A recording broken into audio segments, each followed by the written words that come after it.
Right, debris from an intercepted Iranian missile attack has injured at least 5 Israelis near Tel Aviv. Fragments from a cluster missile also damaged water infrastructure in Bnei Brak district. A number of vehicles were damaged and several areas of Tel Aviv have reportedly been hit. Let's speak to Abed Abou Shhadeh, a political commentator joining us now from Jaffa. Thank you and good morning to you. What sort of a day would you say, or last 24 hours, has it been in Israel when it comes to those missile attacks? Good morning. I think yesterday everybody was surprised because Israeli media kept saying that the Iranian missile capability has been going down in the last few days, especially that we have seen a decrease in number of missiles, especially to the center. And yesterday was extremely difficult throughout the day and throughout the night, which brings more and more Israelis to ask serious questions concerning all the promises they've been hearing since the beginning of the war, concerning, first off, the goals of the war, and now concerning the Iranian missile capability. So I think it was extremely difficult, especially today. Yesterday and today are the Jewish Passover holiday. They didn't get to celebrate the holiday, and now many of the citizens here couldn't even get a good night's sleep. All right, and what do you think the reaction will be from Prime Minister Benjamin Netanyahu, that's the Israeli Prime Minister, in terms of the Trump speech? There was no mention of Israel within this speech, but we know that they started this war together. Israelis are extremely concerned from two reasons. First of all, the objective of the war concerning the Iranian regime wasn't achieved. The other thing, and this is what worries them the most, is Lebanon. Any talks concerning the ceasefire, the Iranians are talking about ceasefire that includes also Hezbollah in Lebanon, while Israel is moving forward toward the Litani River. And they are extremely worried that the American, just as we've seen last year, we forced a ceasefire also with Lebanon. While by the end of the year, Netanyahu has election, he promised for the past 2.5 years an absolute victory. And now, when the Israelis are going to the polls, they're seeing that Hamas is still in Gaza, Hezbollah is still in Lebanon, and he didn't manage to change the regime in Iran. This is extremely not good for Netanyahu.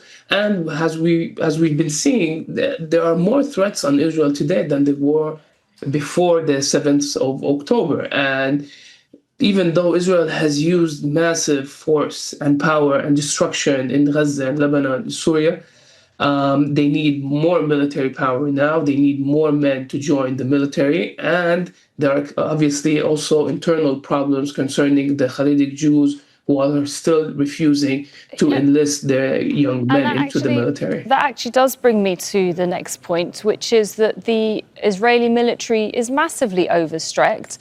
They've been at war for a few years now, since October 7, 2023. They've fought in Gaza, they fought with Hezbollah, and now they're fighting in Lebanon. Can you give us sort of an understanding of why they're so overstretched?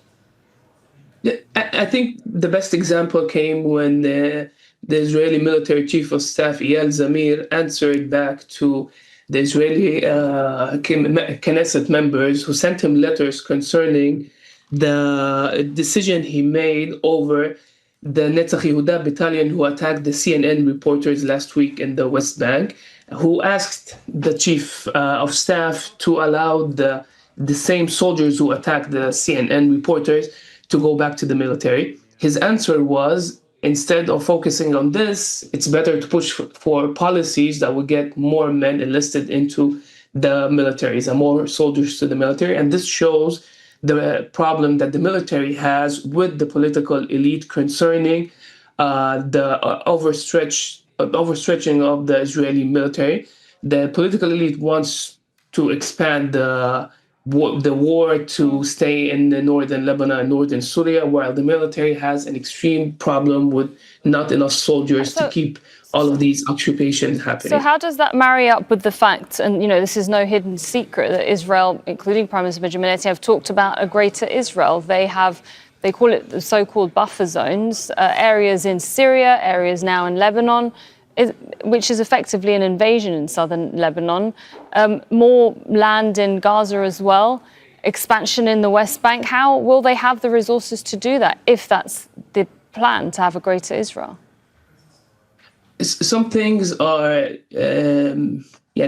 physically impossible. Both Israel geography and demography is not in its favor. The number of Israelis that could take part in all of this military expeditions is limited to a couple of 100,000. Last week, the chief of staff, Eyal Zamir, said that he doesn't have enough power to maintain the lawlessness that the settlers are making in the West Bank for itself. Now they have also problems in Syria and occupations in Syria and in Lebanon. Some things are not possible, but I do think that the whole purpose of this whole discourse over Greater Israel is primarily Gaza and the West Bank.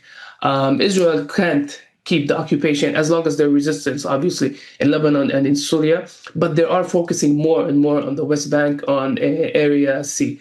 Other than that, when you take the number of the population of the Israelis and you take into consideration that there's an economy and that people can't stay at war all the time for many years to come, I don't think that's sustainable, but I do think they are pushing to change the reality on the ground in the West Bank and especially in Area C, and they're using Lebanon and Syria as cards to allow the other regimes that they want to normalize their relations with, to allow them to push their policies in the West Bank and to go back to the borders in Lebanon and Syria.